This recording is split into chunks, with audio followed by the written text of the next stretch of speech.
Jemi në një transmetim të drejt për drejt të breaking, po diskutojmë mbi zhvillimet më të fundit që lidhen me aktivitetin e SPAK, por jo vetëm, përpara publicitetit u ndalëm tek publikimi për herë të parë nga ana e Agjencisë së Administrimit të Pronave të sekuestruara dhe konfiskuara, pikërisht në mënyrë të detajuar në 615 faqe për të gjitha pronat që janë në këtë status, duke dhënë foto, por edhe informacione të detajuara. Në lidhje direkte, ne kemi avokatin e njohur Kujtim Cakrani dhe ekspertin për çështje të sigurisë Fation Softa. Zoti Cakrani e ngriti si shqetësim faktin se pronat e sekuestruara nuk do duhet të publikohen në një dosje të tillë për faktin se janë një pjesë e konsiderueshme të pronarëve, të personave të cilët janë në një fazë që nuk kanë dalë akoma përpara gjykatës, por janë në një procedim penal, janë në fazën e hetimeve. Ndërkohë, çfarë ndodh me këto prona në këtë moment, zotit Cakrani? Në fakt, si procedurë është në momentin që vendoset sekuestra, personat mundet ato të vazhdojnë të menaxhojnë, por në një proces tjetër duke marrë me qera ato. Pra pronët në tyre, ata do ta marrin me qera dhe do paguajnë një qera në shtet duke lidhur kontratën me drejtorinë përkatëse të administrimit të pronave sekuestruara dhe të konfiskuara. Kjo është procedura që ndiqet deri që vazhdon deri në vendimin përfundimtar të gjykatës, nëse nuk do kemi një vendim tjetër të gjykatës për heqjen e sekuestros dhe kështu me radhë. Prandaj që kjo është procedura për cilën unë edhe pak më parë fola që nuk duhet të publikuar, sepse publikimi i tyre ekspozon edhe pronarët për të cilën akoma janë pronar legjitim të atyre pronave. Dhe kështu që kjo është si procedurë që ndjek drejtoria përkatëse. Unë e përmendaj që sigurisht pronat për shkak të aktivitetit të SPAK, por edhe prokurorive të tjera i përkasin qoftë personazheve të njohur politik, atyre të botës së krimit, por edhe individëve të tjerë që janë ndjekur nga prokuroritë e rretheve në procedime penale. Mes tyre vjen re edhe pronat e ish-bashkëshortes Ilir Metës, presidentit Ilir Meta, Monika Kryemadhit, në zonën e Kodrit së Diellit, pikërisht vila dykatëshe me vlerë 51.7 milion lek. Ndërkohë, zotit Cakrani, për këto pasuri, çfarë ndodh më tej? Pra, nëse marrim rastin konkret të zonjës Kryemadhi për këtë vilë të sekuestruar.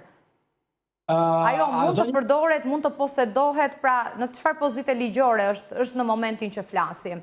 Në momentin që flasim, zonja Kryemadhi banon tek ajo vilë. Pra është banesa e saj që jeton aty me fëmijët apo me kë jeton ajo. Dhe kështu që nuk jemi përpara faktit të një sekuestrimi dhe ajo ta marrë këtë banesë me qira. Në momentin e fundit që do bëhet, nëse do kemi një vendim të formës së prerë për konfiskimin, atëherë ajo do të nxirret jashtë nga banesa dhe ajo do dali në banesa del në ankam. Por dua t'u them një fakt tjetër, prap, si përdoret rëndom për gjitha pronat e konfiskuara me vendim gjykate, askush nuk guxon që të shkojë të blej pronat e konfiskuara X-it e Y-it. Sepse kjo përbën një konflikt ndërmjet atyre që janë se konfiskuar këto prona dhe personat të cilët shkojnë t'i blejnë. Pra dështojnë ankandet dhe në fund i blejnë ish-pronarët, po thoni, apo jo domosdoshmërisht? Po, i blejnë ish-pronarët, ligji nuk i lejon t'i blejnë ish-pronarët në emrin e tyre, por ata i blejnë me emrat të tjerë të njerëzve të afërt të tyre, kushërinjve, shokëve, miqve, krushqisë kështu me radhë. Dhe kështu që përsëri ato prona përfundojnë në duart e atyre. Por mos ki diçka parasysh. Kush guxon, për shembull, tani do të flasim edhe në kuptimin e plotë të fjalës siç është realiteti. Askush nuk guxon që të shkojë të blej pronat e Ervis Martinaj. Askush nuk guxon të shkojë të blej pronat e një tjetri i cili ka një spesor të lartë që njihet në publik e kështu me radhë. Sepse kështu ka funksionuar edhe në Itali. Askush nuk shkonte në Siçili apo në Kalabri të blinte pronat e konfiskuara të mafjes. Dhe zakonisht këto prona... Po të politikës avokata i blejnë? Apo edhe politika kërcënon dhe bën presione si mafja? Pa dyshim që askush nuk e merr mundimin të shkojë të blej pronën në ankan të pronën e dikujt tjetër, sepse jo vetëm nga pikpamja ajo që thash nga Afrika, po është edhe ana morale e dikujt që unë nuk mund të shkoj ta blej të marr pronën e dikujt i cili për një arsye si ajo që është shumë e radhë nuk i intereson, por është edhe ana morale që njerëzit nuk e bën një veprim të tillë që të shkojnë të marrin pronat e konfiskuara të dikujt tjetër. Prandaj që kjo mënyrë ka dështuar në Shqipëri. Unë nuk e di sot, mundet të ketë në mënyrë periferike diku në një objekt që mundet ta ketë marrë bashkia, e ka marrë bashkia dhe ka bërë një kopër shqerë dhe kështu me radhë. Por po flasim në raste të rëndom të pasurive, apartamente, toka, biznese e kështu me radhë që askush shteti ka dështuar në shitjen e tyre. Zoti Softa, ju keni dieni për konflikte që kanë lindur për shkak të këtyre ankandeve të pronave të konfiskuara, sepse në këtë fazë mund të bëhet edhe procesi ankandit? Nuk është se kanë munguar konfliktet, këtë mund ta...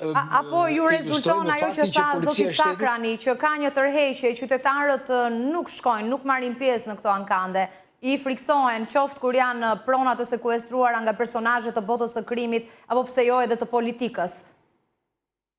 Sikoni automjetët. Çfarë ndodhi? Automjetët e sekuestruara, personat të botës së krimit, nuk arritën dot të shiteshin dhe me një vendim u bë që u vënë në dispozicion të policisë së shtetit. Dhe keni parë që shumë mjetët të sekuestruara të botës krimit sot përdoren nga policia e qarkullimit rrugor apo nga policia e krimeve, të cilët janë sot të targuara me targat e policisë.